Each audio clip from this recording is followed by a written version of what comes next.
new here, my name is Angie. I have been a truck driver this is going to be my 8th year, and I am a team truck driver, and I drive with my husband Larry, and he's been driving for 18 years.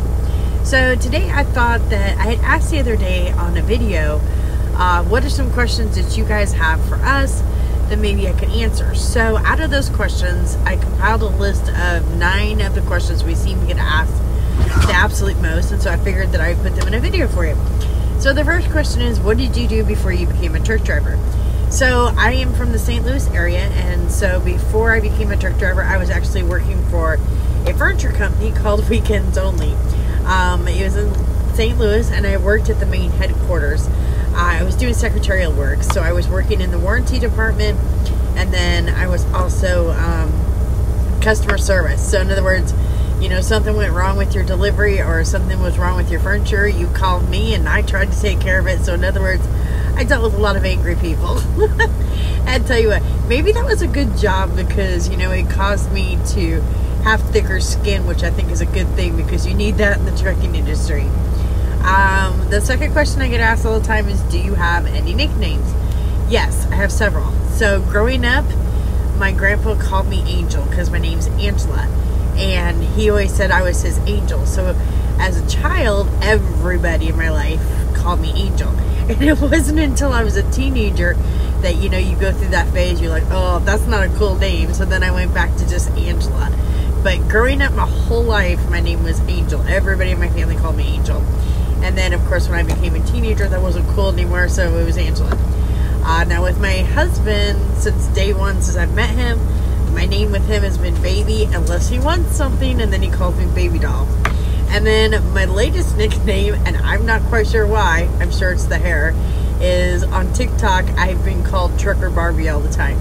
I realize that's supposed to be an insult, but, you know, at 50 years old, I'm going to run with it, and I'm not going to take it as an insult, so whatever. So I'm Trucker Barbie, that's fine. Number 3 is, why did you get into trucking? This one's really simple. So when Larry and I first met, he was a regional truck driver, so he was home a lot more. Well, then he got the opportunity to go work for FedEx Ground, and so then he went over the road, and we just didn't see each other at all.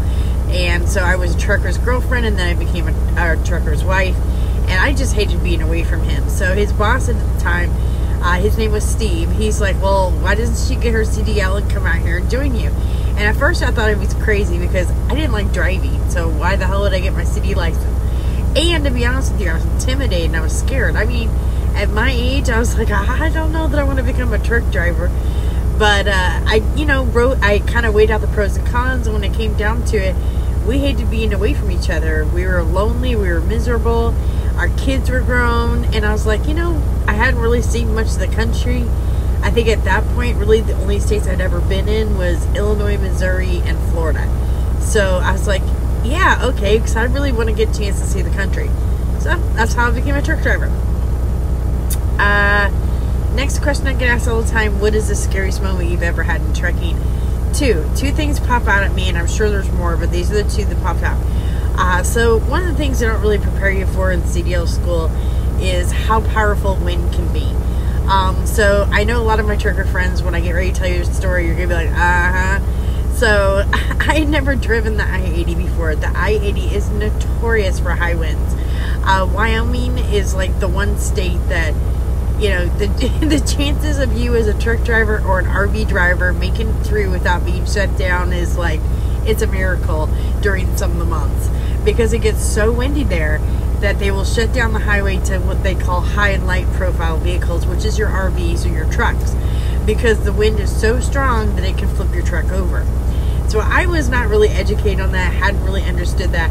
I was driving the I-80 for the very first time. Larry was in the back sleeping, and I'm pretty sure I was in Nevada when I just had a gust of wind damn near blow my truck over. I've never been so scared in my whole life.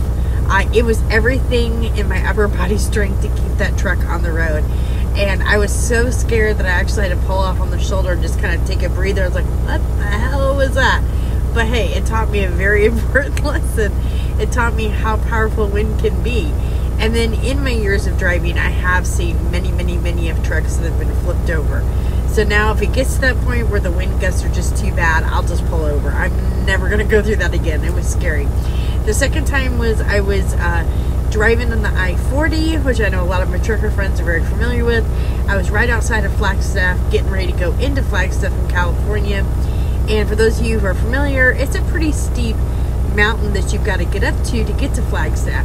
So I was in the right-hand lane, and I was coming up pretty fast on the truck in front of me. And I looked in my driver's side mirror, and there was no cars coming. So I was like, okay, perfect time for me to pass. But the thing is, if you're in a semi-truck and you're going uphill, it takes you much longer to pass a truck than normal because you're going uphill, and I was loaded. So I start passing this truck. Next thing I know, there's a pickup truck behind me, and he's pulling a trailer. And I see him back there. He's flashing his lights. He's doing this behind me, so, you know, making sure I can see him in my mirrors, and he's honking at me. And I'm like, dude, I'm going as fast as I can. You know, as soon as I pass this truck, I'm going to get in the right-hand lane, and I'll let you pass too. But he wasn't having any of that. So I get over to the right-hand lane as soon as I pass that truck. And what does he do? He takes his truck, his trailer, he gets in front of me, and he brake checks me. So that was the very first time that I'd ever been brake checked. Scared the living shit out of me. I had to slam on my brake, and the bad thing about it was he almost caused a chain reaction accident because we were all of us trucks were so close to each other because we were all climbing up that mountain at the same time. So he almost caused us to, you know, do a chain reaction accident. So what that's taught me is anytime I get passed, whether it's a truck or whether it's a car, I always have my foot on the brake pedal ready to slam it just in case I get brake checked. So it was a scary lesson, but it was a good lesson. And I will say that, yes, I've been brake checked many times since then. So, you know, what are you gonna do? The next thing is, what trailers do I have experience driving? So I started out with FedEx Ground, and if anybody's familiar with FedEx Ground, they're known for pulling what they call doubles. So in other words, it's 2 pup trailers. So it's a little, they're smaller trailers than a standard 53-foot trailer, and they're connected with a dolly. So that's how I learned to drive.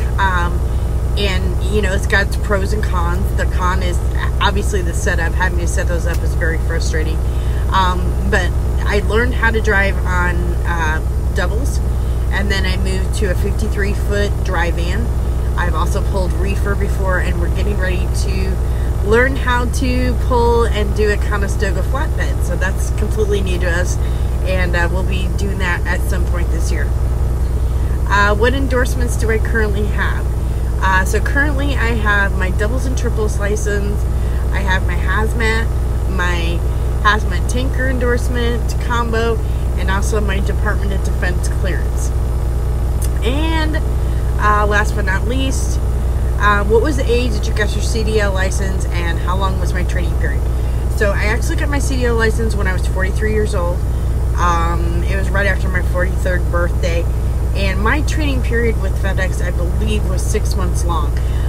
Larry was my trainer, so he had to train me during that time. But I like to say that even though I've been out here for 8 years, I still feel like I'm still in that training period, because I feel like I'm always learning something new. I still feel like a newbie out here, which I don't think is a bad thing, because I think it keeps me open-minded so that I can learn from other drivers out here. And as anybody in the trucking industry is going to tell you, we're constantly learning something new all the time, as long as you're open-minded. So anyway, so those are the questions that we get asked the most. If you have questions for Larry or I, or if you have any questions that you'd like answered, please be sure to leave them below in the comments, and we'll be sure to answer them in an upcoming video. And if you could, I would really appreciate it if you could hit the subscribe button. Be sure to like and share our videos. I truly appreciate it. Thanks to everybody. Be safe out there.